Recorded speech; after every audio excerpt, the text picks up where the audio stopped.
Thanks for joining us today in our series, Lead, Care, Adapt. I've got two great guests joining me today, Tim Dixon and Claude Loréa. Tim is the General Manager for the IEA Greenhouse Gas R&D program.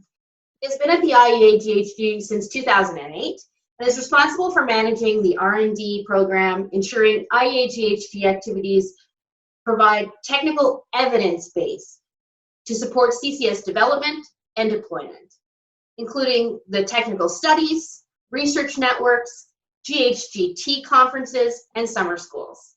Thank you, Tim, for being here with us today. You're welcome. I also have with me Claude Loréa. She's the cement director for the Global Cement and Concrete Association. She leads all the aspects of the work related to cement, calling for practical understanding of its chemistry, production, co-processing, standards, etc. And she also leads the CCUS portion at the GCCA, with sustainability being a key priority. So thank you as well, Claude, for being here today.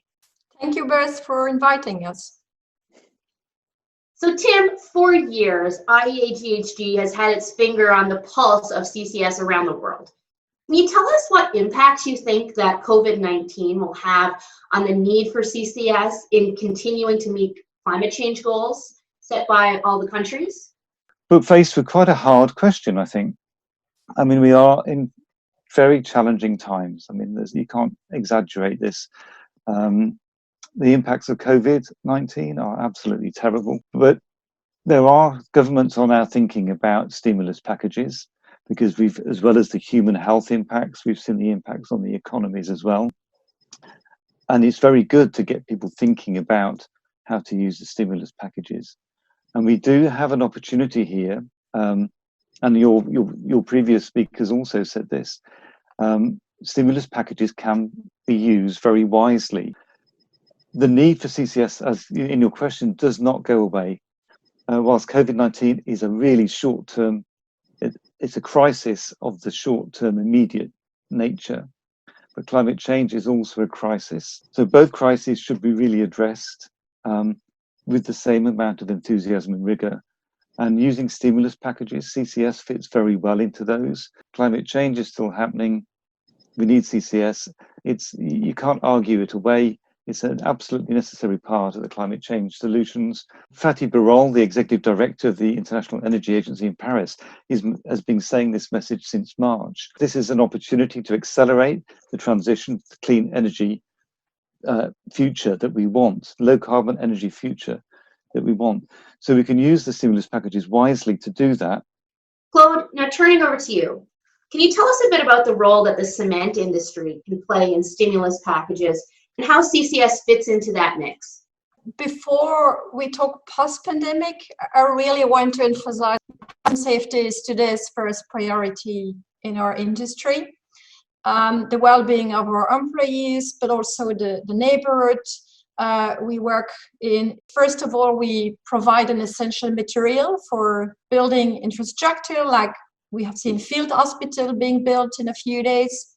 But also we have seen a lot of initiatives from our members, such as donating lab masks or using the concrete mixtures to clean the streets. We are also at the GCCA and as a sector working on what's for after the pandemic. And again, the critical role our sector will play, and also in stimulus packages. Concrete is an essential material for economic recovery and for ongoing development, and the construction industry even more broadly.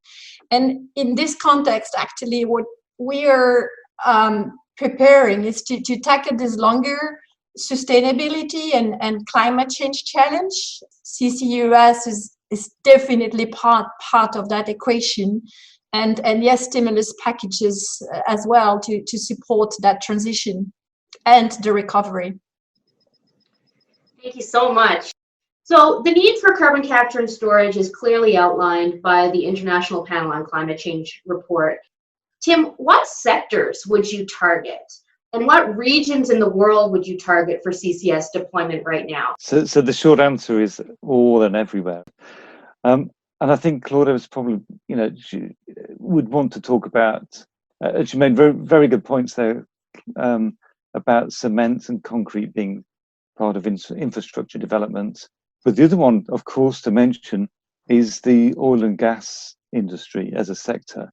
I mean, they are being really hit at the moment by the economic downturn and the oil prices in the US and the Brent crude price as well. Record lows there, and they're being really impacted. But they are a really important sector. I mean, the oil and gas industry, we travel, the movement of goods and people around the world is based upon their products, but they also have the key expertise for CCS, for the transport and storage parts.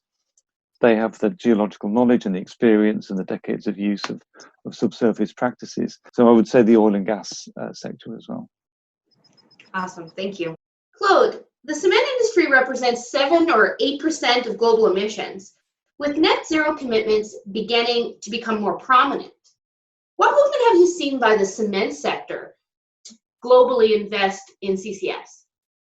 We have a long-held commitment on reducing our emission, reducing our environmental footprint. Since 1990, we have reduced emission by 80% per ton product.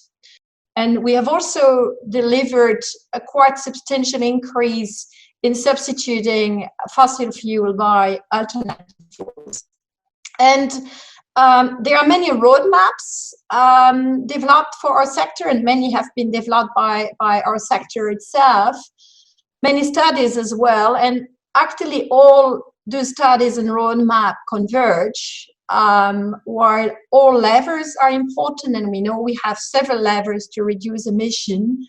CCUS has the greatest potential to reduce our sector emissions, and according to the IEA roadmap, CCUS will contribute to 48% of the plant reduction. So it's almost half of the plant reduction that's going to come from CCUS. So to my view, the role that CCUS will have to play remains unchanged. Post pandemic, we need the recovery to be sustainable. We have seen over the last year CCUS project flourishing in our industry.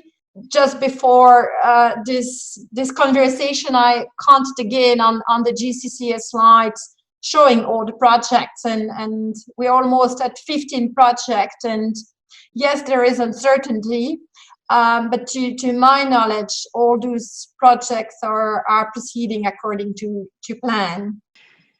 So now I just want to turn it over to you guys to talk a little bit about how coronavirus has affected your organizations in terms of, has anything been postponed for you, or actions that your organizations have taken. Tim, I'll turn it over to you. Our job is knowledge generation and knowledge sharing. That's our day job as IEAGHG. And as part of that, we bring together international experts on CCS and stimulate knowledge sharing. And those are events and activities that we do.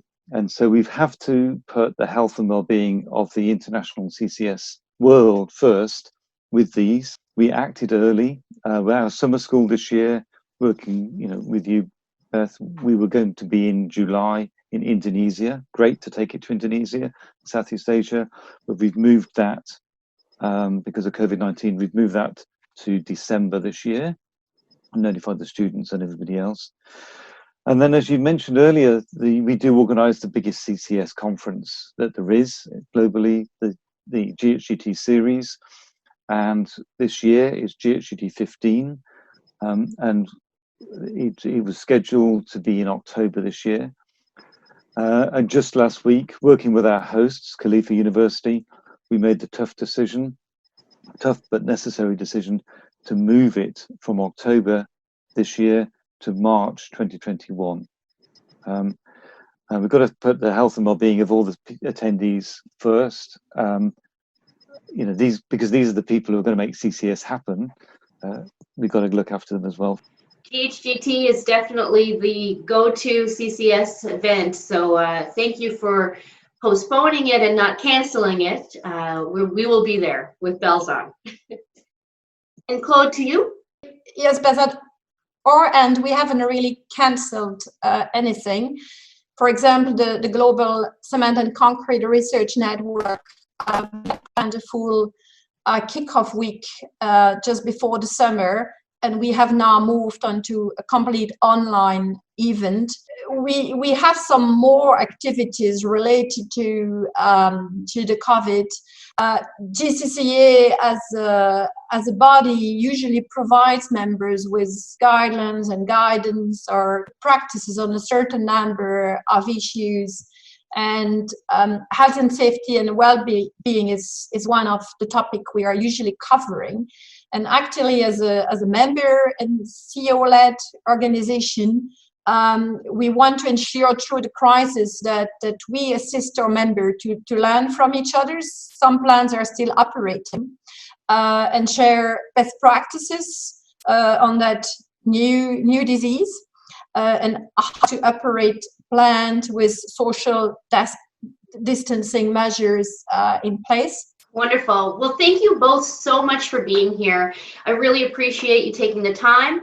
And if you could please share with your stakeholders, that'd be fantastic. And all the highlights of this will be on our website.